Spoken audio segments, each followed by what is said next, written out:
breaking news.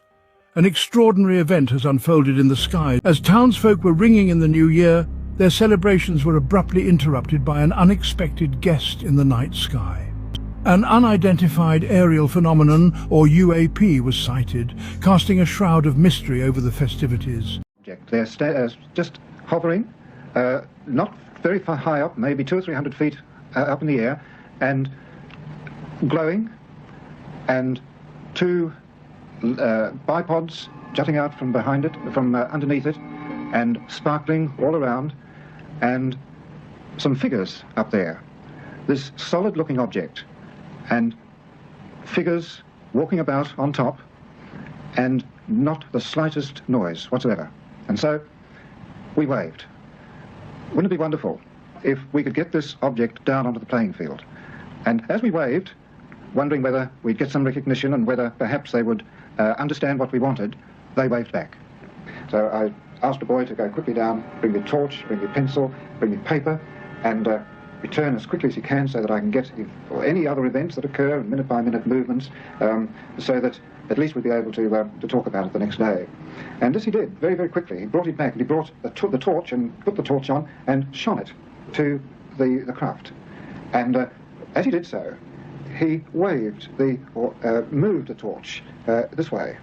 And we were dumbfounded when we looked at the craft, and the craft was as though it was responding to the torch. It began to do this too, you know, like a disc-shaped object just moving the same way, responding to the movement of the torch.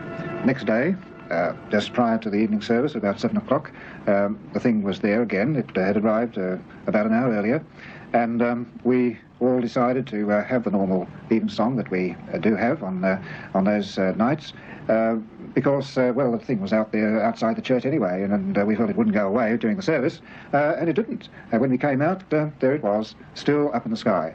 And so for another hour or two, we watched.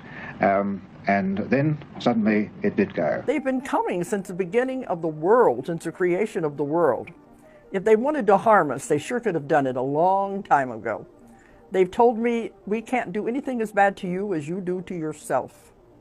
So they're really not here to harm us. They're watching us. They're studying us, trying to figure out how in the world could we have gotten in this big mess that we're in.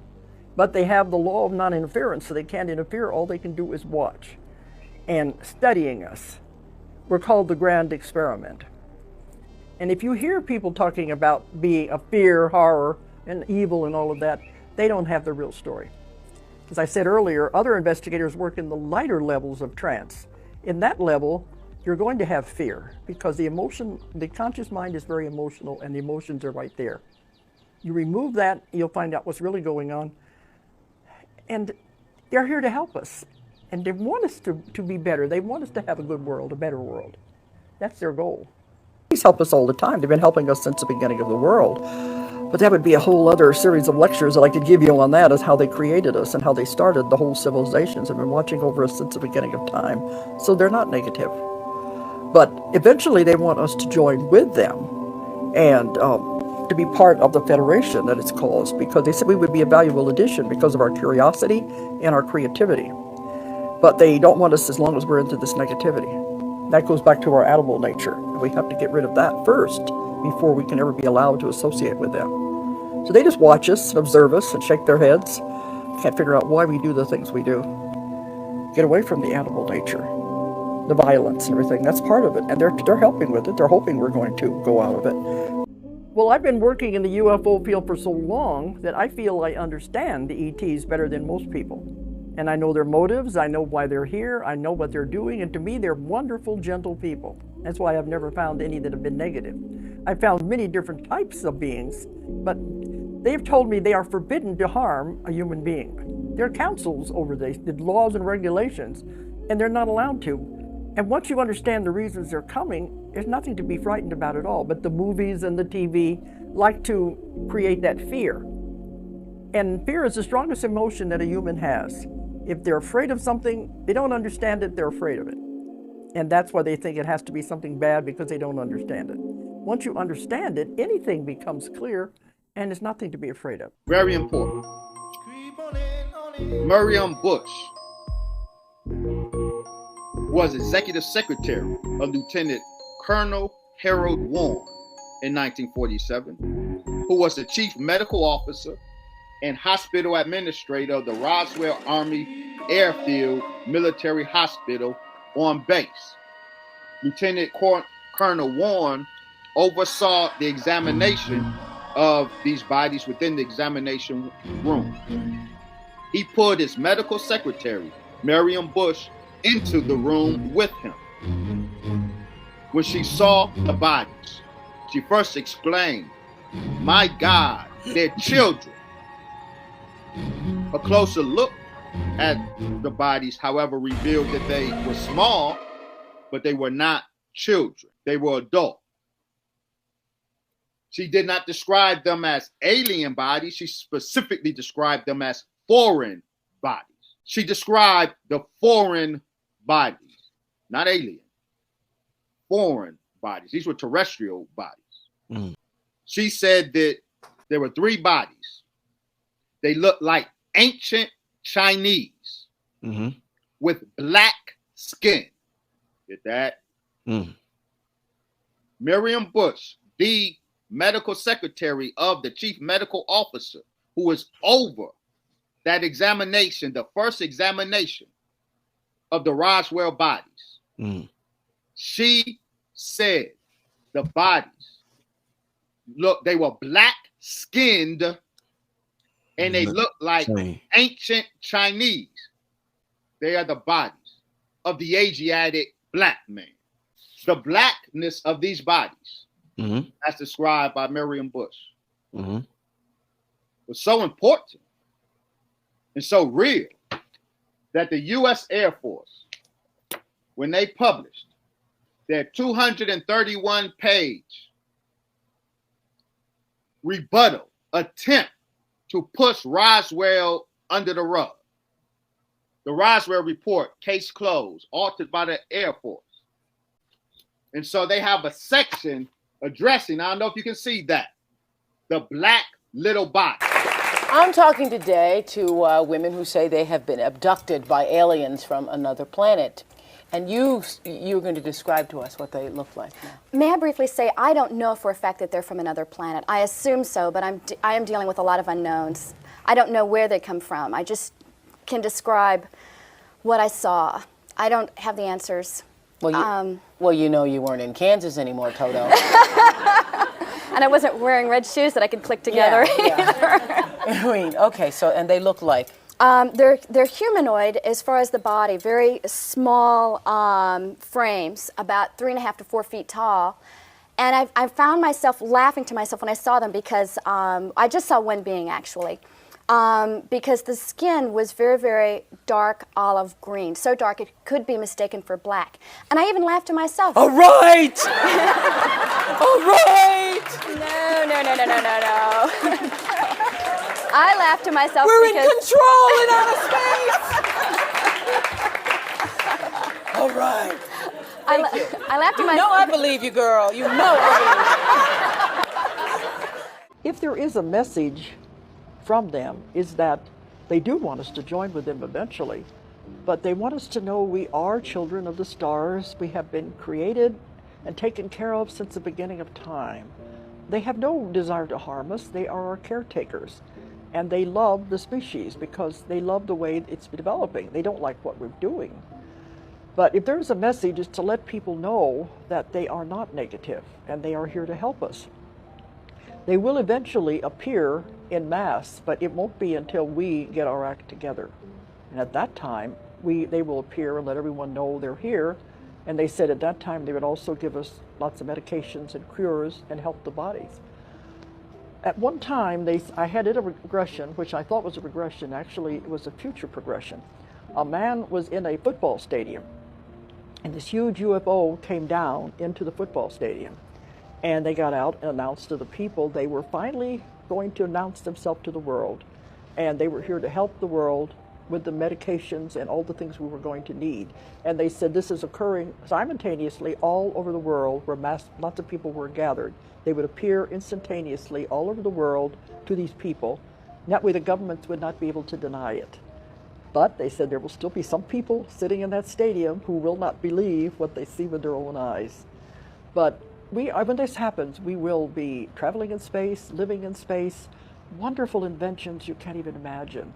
They're going to give us a non-polluting form of power, of energy that will be placed on a space station and beamed to the Earth.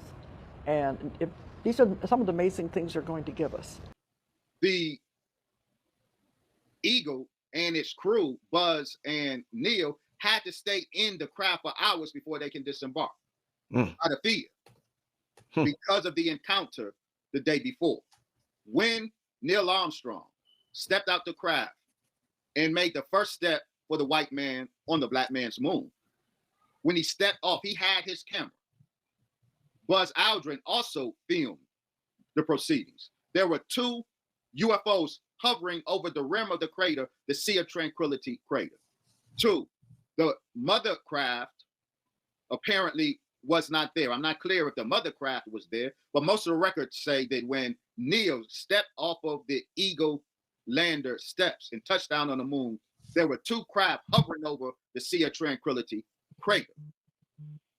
He indicated he saw shadowy beings associated with the craft. Now, we know from others, in particular, Dr. Norman Berggren, he saw pictures of these shadowy beings associated with the craft, and they weren't shadowy because they were in the dark. Dr. Berggren tells us they were black people, 7 feet tall, that were seen with these craft that Neil Armstrong and Buzz Aldrin saw and recorded. Final point. Why do you say black Muslim, Brother Wesley? Because the last time I was on your show, Brother Rich, I said that the last best kept secret of ufology is the Asiatic blackness of the pilots of these craft. That's the most guarded secret of ufology. I have to amend that a bit.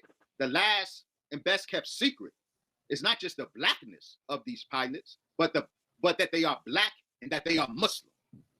Neil Armstrong heard emanating from the craft, but let me be specific. He didn't hear it in the vacuum of the moon. He heard it as an interruption in the Capcom transmission, radio transmission between him and Houston. There was a Capcom interruption, and that interruption was a particular sound. He didn't recognize it at the time, but it was a very distinctive sound that was recorded by NASA. He never got an explanation of what it was that he was hearing on his radio unit that interrupted.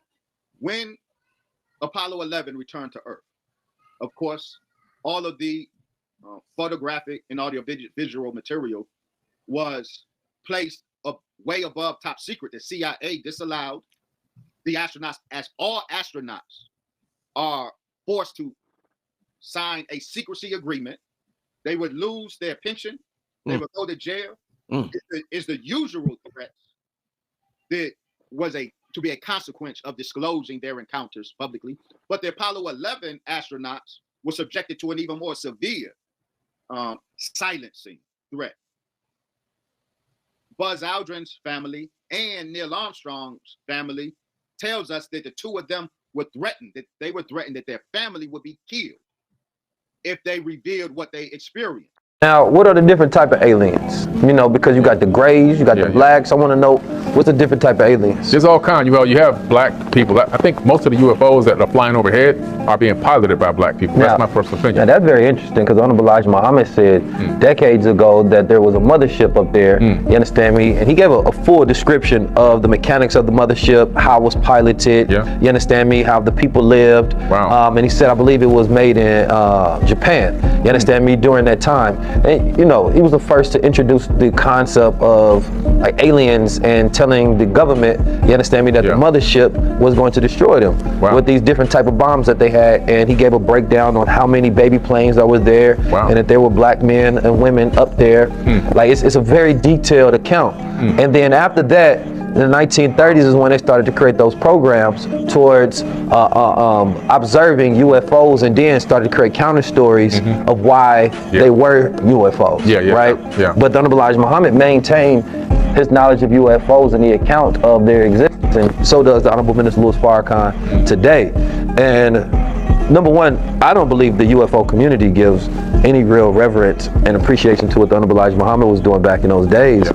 And he did that, he was ahead of his time. Oh yeah, for surely. Oh, he was ahead. He was breaking it down back then. You understand me? He was like, listen, man, here's the people of Mars. We got the mothership up there. You understand me? There's black people in the mothership. They got the baby planes. They got these certain type of missiles. When they drop, it's gonna do this, that, and the third. Like, it wasn't without detail. You understand me? And he told them this is how it worked. This is how they were able to build it. This is how they funded the sources to be able to build it. They were a collective of scientists that was able to come together. Like, how long it stays in the atmosphere, how long does it have to come down here? Like, it's a very detailed account. And it's funny because there's many things that are controversial towards the Nation of Islam. I've never seen any, like, I've never seen the government itself attack that aspect of the Nation of Islam. They don't say nothing about that. Earlier we noted that December 2017 ushered in this new era of official UFO disclosure, government leaks and government confessions, coupled with a new, never-before-seen media friendliness toward the subject, has a lot of people praising the government for this unprecedented openness about a matter that was so taboo for so long. Others, like myself, are more cautious. Some of us are wise enough to know that any apparent act of government transparency or truth-telling should always give us pause. They are the masters of doublespeak. And that is certainly the case here. All of this government and media talk about UFOs is both genuinely revealing and deliberately misleading, especially on one particular point. Who's flying the UFOs? There could be scheduled another 5 congressional hearings on UAPs, and I doubt, family, that you will ever openly hear the true answer to that question from any government or intelligence official. The last, best-kept secret of the UFO phenomenon is the Asiatic blackness of the pilots. Ufology, the study of the UFO phenomenon, is a quietly but demonstrably racist field of study. Most of the major voices of this discipline are low-key white supremacists. Maybe many of them don't even know it. Ufologists accuse the government of cover-up, and they are correct. However, both the government and the ufologists are party to the cover-up of the black pilots of these craft. The so-called extraterrestrial hypothesis, or alien theory, is nothing less than New Age racial Darwinism.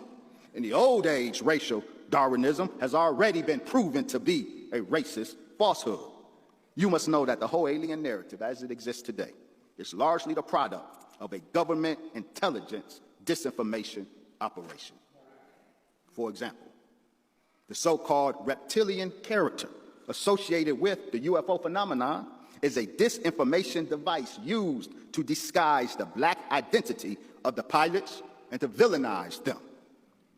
When America confirmed in 1947 that the pilots of the UFOs represented a black superpower, the intelligence community immediately began associating these highly advanced craft with green, villainous aliens. All of it is concoction and fabrication. The grays, the greens, the Nordic whites, all of them are devices created and used to keep you as far from the truth of the black reality of this technology. I just said a whole mouthful. You want to know where my evidence for such a big mouth claim is. We have a whole book full of evidence. But we'll start here. Eminent Russian cosmonauts Vladimir Kovalyonok and Viktor Savinik were aboard the Russian orbital space station Salyut-6 for 77 days when, on May 14th through the 18th, 1981, they had a remarkable space encounter. The cosmonauts observed from the windows of Salyut-6 a silver, unidentified spacecraft from a half-mile away that approached the space station to within 100 feet. With 2 powerful binoculars, that they had on board, both Cavallo Nook and Savonic, could see clearly inside the silver craft through portholes that lined its hull. They observed 3 beings inside the craft, and the cosmonauts were able to give a pretty detailed description of them because the encounter lasted a whole 4 days straight. The 3 beings were fully human in appearance, tall with very distinct facial features. Their skin was brown like an East Indian. Their eyes were slanted like Japanese, but the iris was a bright blue. The nose was straight. This description given of the beings encountered out in space by the Russian cosmonauts may strike you as remarkably unlikely or indeed alien. But it is neither. Rather, it is a distinctly authentic Asiatic black phenotype. In fact, genetic mapping of a 10,000-year-old specimen indicates that Britain, for example, was populated by a similarly dark brown-skinned, bright blue-eyed population thousands of years before Caucasian people came on the planet.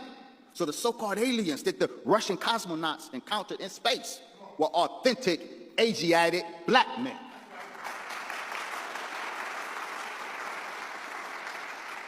Throughout the 4-day encounter, the cosmonauts stayed in steady contact with Mission Control, who instructed them on what to do and what not to do. The encounter was filmed with the space station's camera, both the craft and the black beings who at one point exited the craft. Upon Cavallo Nick and Savonic's return to Earth, a very high-level secret meeting was held in Moscow at the Ministry of Plans building on June 18, 1981. Before an astonished assembly of 200, consisting of leaders of the Communist Party, scientists, and members of Russia's UFO Studies Commission, the film was shown and a report on the space encounter with the brown-skinned, blue-eyed spacewalkers was presented by the head of the Russian Cosmonaut Training Center. That film remains classified in Russia today. It's not just Russians who have encountered the Asiatic black man, black gods in space. The U.S. has as well. Some of you may know eminent NASA scientist, Dr. Norman Berggren, an aeronautical engineer who also worked for Douglas Aircraft Company during World War II and as well as Lockheed Missiles and Space Company. He had a security clearance above that of the President of the United States. One of Dr. Berggren's duties was to inspect data from the Voyager 1 and Voyager 2 space probes that went up in 1977. He analyzed images of Saturn sent back from the probes. On one occasion, at the Alameda Naval Shipyard in California, he also came in contact with a lunar photo originating from the famous Apollo 11. An anti-grav. The stagecraft initially were special operations personnel who now they have robotic ones that look actually like certain species of ETs, the extraterrestrial biological entities, the EBINs. But they're man-made. I know several people who've worked on making these creatures, and they've been called programmed life forms, but they have integrated circuits in their neural complex. They're 100% man-made, but they would absolutely fool 99.99999 to out to 100 decimal points. Anyone in the public that it was extraterrestrial. Those are fully operational, have been for decades.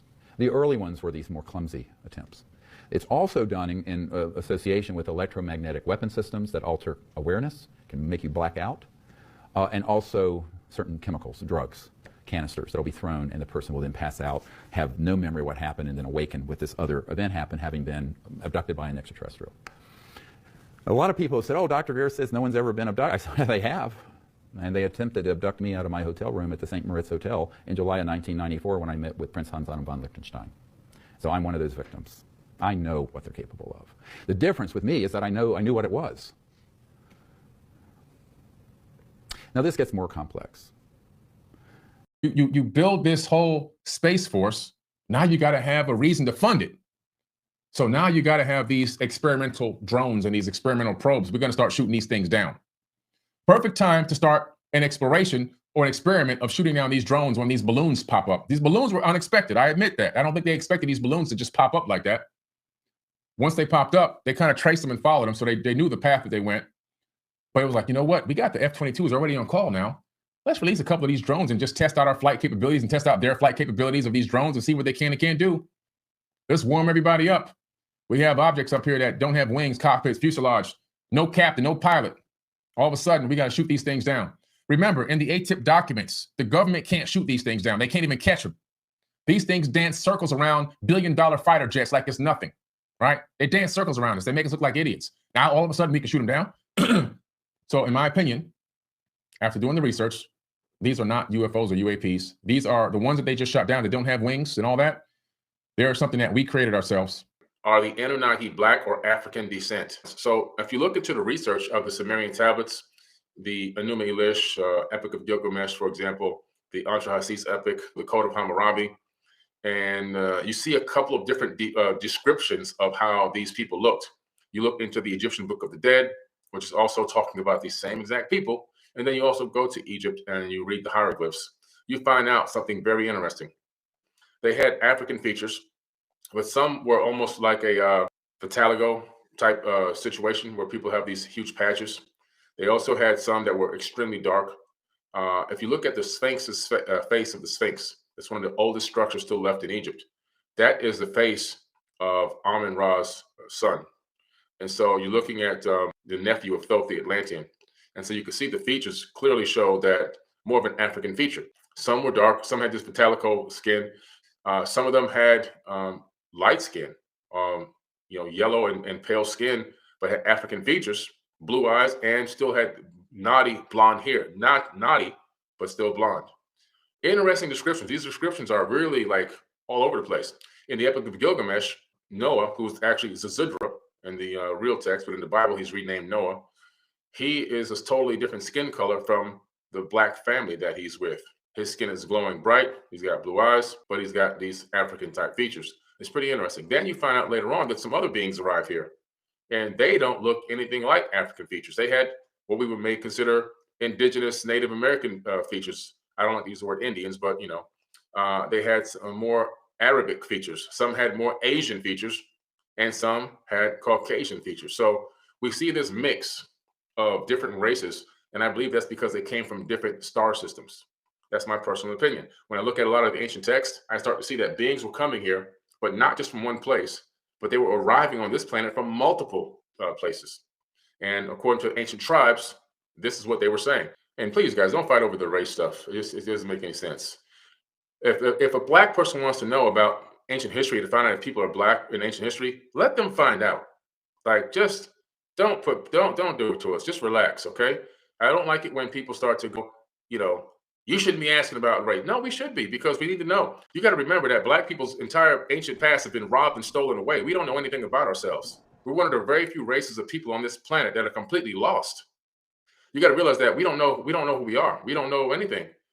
Our history has been completely erased and modified and changed, which has a direct effect on our consciousness. So it's like if you were adopted and then you have a quest, you have this inner yearning to find out who was your mom, who was your dad.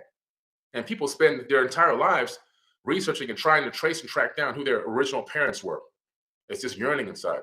So if you hear a black person asking questions about were these people black, or were they black pharaohs or whatever, don't chastise them. Don't get angry at them. Don't write, we're all the same race. Yeah, we know that we're all the same race. I mean, that's common sense. But what we're trying to say is we're trying to get down to understand like who we are, where do we come from, what are we connected to? Because if you look at the most chastised and most abandoned and most abused people on the planet Earth, unfortunately, right now, it's black people. For thousands of years, it's been this way. People are just trying to reconnect to find, is there any semblance of anything in ancient history that had any honor and dignity? Or have we always been beat down and downtrodden our entire existence? That's an important question to ask, don't you think? Just for the psyche, just so people can understand, like, man, are we always in this situation like this? Have we always been the worst people on the planet in terms of the way we've been treated? Or was there a golden era where we had, we had a time that we had good things going on and we lived good and people didn't abuse us and kick us and in the back of our heads? I think that's a real honest and a simple question to be wanting to know. I mean, it's not even like a stretch to be like, hey, were there any black people back? I want to know too. It's a natural human instinct to want to know where you came from and what you're connected to. What was your past like? What was it like back then? And so that's why I do these videos. It ain't about black people are better than white people and all this other kind of stuff. It's just to educate and bring forth information that might bring some closure or some confirmation to some people to make them feel like, wow, okay, it's good to know that it wasn't always the way it is right now. In the biblical text, in the Sumerian tablets, in the Torah, you see these UFOs that land and take off. They all have thunderous noises. The wind is blowing. Sand is being kicked up. The elephants are roaring and running away. The animals are running away. We look into the Indian text where we discover Vimanas. And we discover that these Vimanas were these flying machines that they had.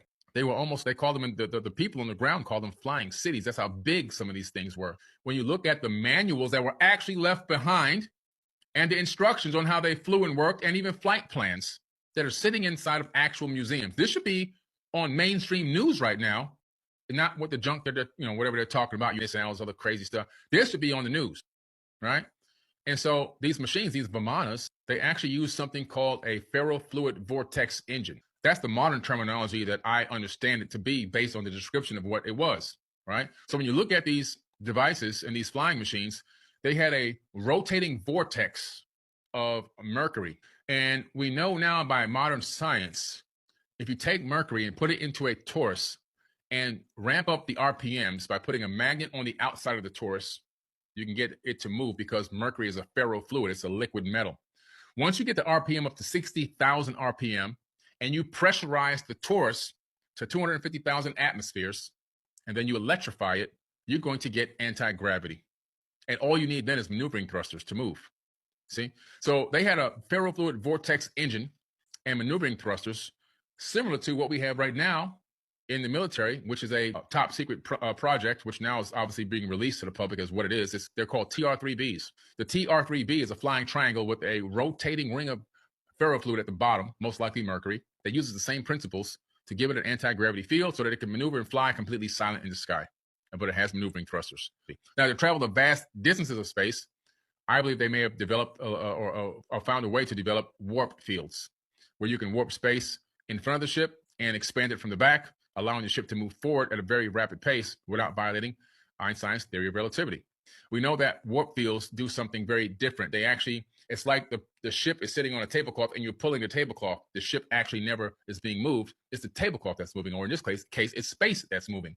And by that method, you can cover vast distances of space without having time dilation. Pretty interesting stuff. That mountain, when we got to the top of it, it was lit. And a little UFO was coming like it was going to land on top of that mountain. And Jabril was very close to me in the experience. And I said, come on, Jabril. And a voice from that little wheel said, not him, just you. Never came over the mountain. And a beam of light came out of that wheel and drew me up into it on a beam of light. Now you can say, nigga, you crazy, you a liar. You can say whatever you want, but I'm not known to be a liar. I sat beside a man. I couldn't see him. He was the pilot. He took off at a terrific speed. And I knew he was taking me to that great wheel that the Honorable Elijah Muhammad taught us of. So he maneuvered that craft and then came into a tunnel. Now I'm inside the wheel. Then opened a door and let me into a room. I saw a scroll that was rolled down with cursive writing on it. And as I tried to read it, I heard the voice of a man as a student that I had listened to for 20-some odd years.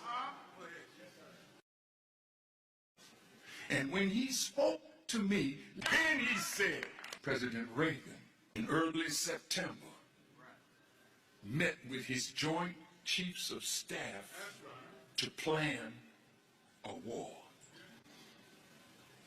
He said, I want you to hold a press conference and make known their plans and tell them that you got it from me, Elijah Muhammad, on the wheel. Now he wants me to tell the enemy where he is and the kind of power that he has. See, I'm going to introduce you to the real Jesus today.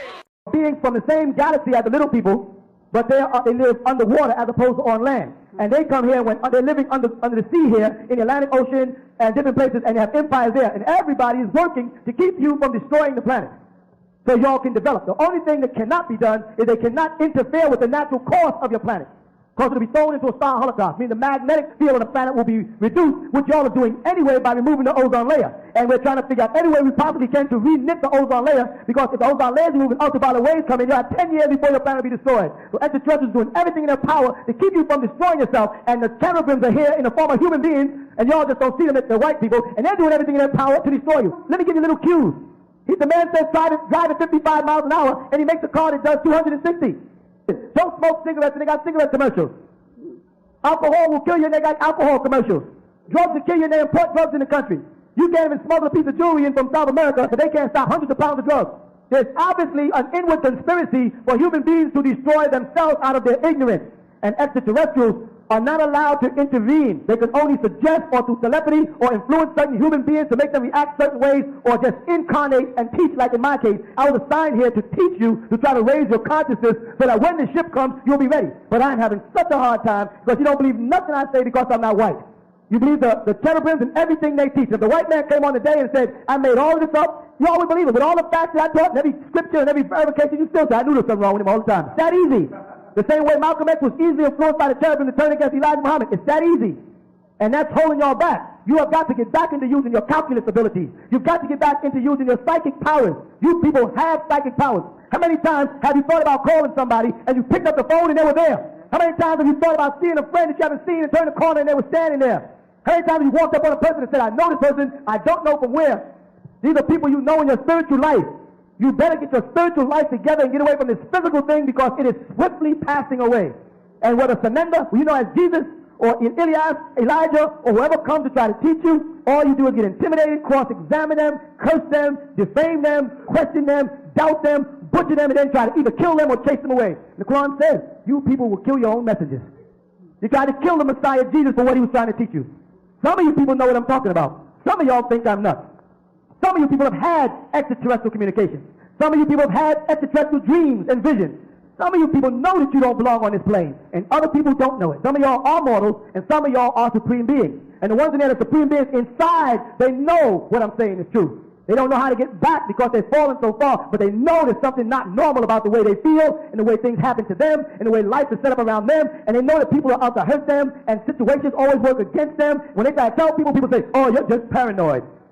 When you go to get a job and they pick the other person standing next to you, and you say, dang, these people just don't like me. And then you go home and say, that's just paranoia. There's no paranoia. The devil knows who you are, and he sees it in your eyes even where you can't see it, and he's out to stop you. He will block everything you want to do. He'll make your life totally miserable. When there's 5 people to get picked into college, you have the highest credentials, and you won't be the one to pick.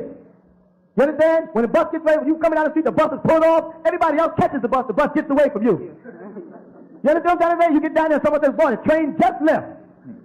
I'm sorry, that was our last pair of green shoes. And then you don't realize that this has been happening to you your whole life. Then you sit back and say, why does everything always happen to me? That's because you are a visitor.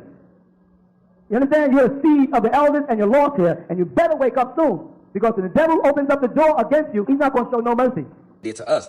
Also, on top of that, the same technology that they use to wipe away our memories, they showed it to us in Man in Black. And if you go look at Man in Black, that movie was the most gross when it came out. So do you know how many people got their memories wiped away? When we was watching Man in Black and you watched them flick that red laser and you like, oh, they just wiping, they just doing that to them. No, that was part of the light code even being emitted to your pineal gland. It was the same technology they used when they wiped all our memories away when they did it. And then with us going through the Y2K Celestial Gateway, that only further wiped away the remnants that was left over because of the electrical flow. All right, let's keep going. Black extraterrestrial.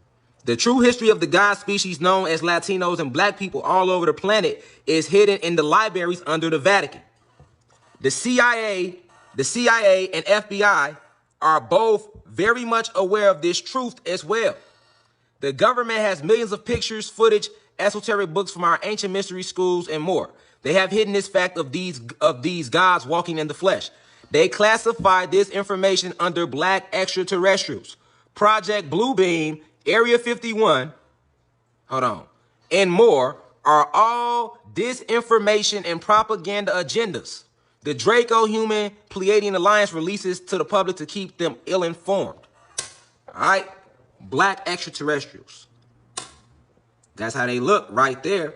So now that's one. We couldn't have came from the monkey because we never had the monkey blood. For two, white people have 4% Neanderthal DNA, and they're only 96% human being. Black people are 100% human being. We have no Neanderthal DNA. The Neanderthal DNA comes from the monkey and the canine. So we don't have any DNA tracing us back to monkey and canine. How could we have evolved from that? What are you talking about? This is just common observation. Now, when we want to continuing to butcher the evolution theory, also we have to understand that what? No matter what you want to say, evolution, physics, math, 1 + 1 is 2, we know that all life comes from it and is sustained by that sun. Now, why is this important? Why is this important? Because whether you want to call it Ra, the sun, they create another word for it tomorrow, guess what melanin is? Condensed sunlight. So everything created by the sun has melanin in it. Water even has melanin in it. Trees have melanin in it. Oxygen has melanin in it. Why is it important? Because the Caucasian is void of the melanin that we possess. We possess uromelanin and neuromelanin. And why is neuromelanin important? Because it has nerves. That's why it's called neuromelanin. And these nerves actually connect your thoughts to the creator. The Caucasian does not have neuromelanin because he's not a natural part of creation, and the creator does not share a communicative medium with him. So how the hell did we evolve from something that the creator has no contact with? 85% of Caucasians have calcified pineal glands. The soul enters the body through the pineal gland. This is why babies have a soft spot on your head. They don't want black people to know that they have extraterrestrial ancestry. Right, and you were being told that black people didn't serve. Didn't serve in the space program. Right, and there were people from all races. Right, very interesting. Black can create any race, and no race can create blacks. Everybody comes from us. Be proud of who you are and what you look like. Are aliens real? Yes, aliens are real. Because an alien visited me in Jacksonville, North Carolina. And when I was in the 3rd grade in Jacksonville, North Carolina, 9 years old, 8 years old, me and my mother were looking out the window and we saw a UFO. We said, is that a UFO? I said, nah, that might be a plane. Maybe that's the military expedition, military air. It was a UFO. So we watching this UFO, it kept swirling around. So it was way up in the sky though, but it had all these lights and it was going in a circle. And my mom said, okay, it's time for you to go to bed. So I go to bed, but I'm not asleep. You know how you laying down in your bed before you fall asleep? And the next thing you know, this yellow thing walked into my room. It was about 3 feet tall, shaped like a man, but no features. No, it was just pure yellow light, shaped like a man with no features, pure yellow light. And I'm scared as shit. I want to call my mom or my dad, but I'm scared because we just saw a UFO like 2 hours ago, and this little yellow man, stocky too, he was built like he was a bodybuilder, but all you could see was yellow light in the shape of a man, no eyes, no nose, no mouth, pure yellow. And I'm acting like I'm asleep because I don't want him to know I'm woke. And then all of a sudden, it ran up to me and punched me in my face. I just knew I had a black eye or a broke nose. I just knew I had a black eye or a broke nose. I just knew I had a black eye or a broke nose, and it ran out the room. And I got up and ran into my parents' room and I said, I just got punched in the face by an alien. They said, boy, go to bed. I said, Umi, we just saw that spaceship. It was real. Because right after you sent me to bed, this little yellow man with no face, made of pure yellow light, came into my room, punched me in the damn face. It felt like I had a broke nose, but I didn't. So let me ask y'all this. My alien experts, I'm going to my alien experts right now. Does anybody have an interpretation for the yellow being of pure light? It was pure light in the shape of a man, 3 feet tall, came into my room. I was awake. I was wide awake. I was not asleep. I had just gotten to the bed. Lights was out. He came in there, 3 feet tall, pure yellow light. I tried to act like I was asleep. Somehow he knew I was woke and punched me in the face. Does anybody have an alien interpretation? I'm telling y'all the truth. I'm not making this up. But see, some of y'all have never had spiritual experiences, so I know this is completely. If you study unseen beings, if you know what that yellow being was, because I'm still trying to figure this out. I don't think it was an ancestor. I don't think it was an Orisha. I think it was something else because we just saw the spaceship. But if you have an interpretation for it wasn't a demon. It wasn't a demon. It wasn't an evil force. I will never forget it. I will never forget it. It's the first extraterrestrial, supernatural, metaphysical, paranormal experience I ever had. If anybody has an idea of what that, could it have been an ancestor? Do ancestors travel on spaceships? Do the ancestors, is it possible that the spaceships are ancestors? What do y'all think? Is it possible that the spaceships, the so-called aliens, are ancestors? Maybe it was the Christ energy anointing me as the Black Christ. In the presence of the Almighty, in the presence of my ancestors, I swear to you that that yellow man came in my room, 3 feet tall, pure light in the shape of a man. The outline was a man, but the whole body was light, made of yellow light, bright yellow light. Stood there for a few seconds. I tried to act like I was asleep because I was scared, and he ran up, punched me, and ran out. And I was dazed for a minute. And I thought I was broke or my nose was black. And I ran into my parents' room, and they didn't believe me. Does anybody, if you think you know what that yellow person was, that yellow thing in the shape of a man that came, I think he came from the spaceship because we saw the spaceship the same night. I think he came from the spaceship. If you think you have an interpretation, please text me. Maybe y'all can help me make sense of that. It was not a nightmare because I was awake, my Negro brother. My calcified pineal gland having Negro pen. I was wide awake. I just told you that. This happened the same year I decided to be a psychologist in the same house I was living in. Was it an Orisha? Was it an ancestor? Was it an alien? What punched me and what did it put into my Ori? What did it put into my soul? That 3 feet yellow being shaped like a man. But listen, I don't want y'all getting distracted with all this alien talk because that's nothing but a distraction and a diversion until the aliens show up and tell us they're going to help us fight for African liberation. It's a useless conversation. Yes, I believe in parallel worlds. Yes, I believe that there's other species and creatures we don't know about. Yes, I had an alien encounter when I was 7, 8 years old in Jacksonville, North Carolina. But guess what? Them aliens ain't pay my student loans. Them aliens ain't help me raise my children. Them aliens ain't stopping black women from being trafficked. Them aliens ain't educating our kids better. Them aliens ain't getting our homeless people off the street. Them aliens ain't changing the school to prison pipeline. So why are we getting distracted about the aliens for? All you Negroes always looking for a reason not to pay attention to your responsibilities. We always looking for a distraction. So don't put me in the alien group. I'm not in the alien group.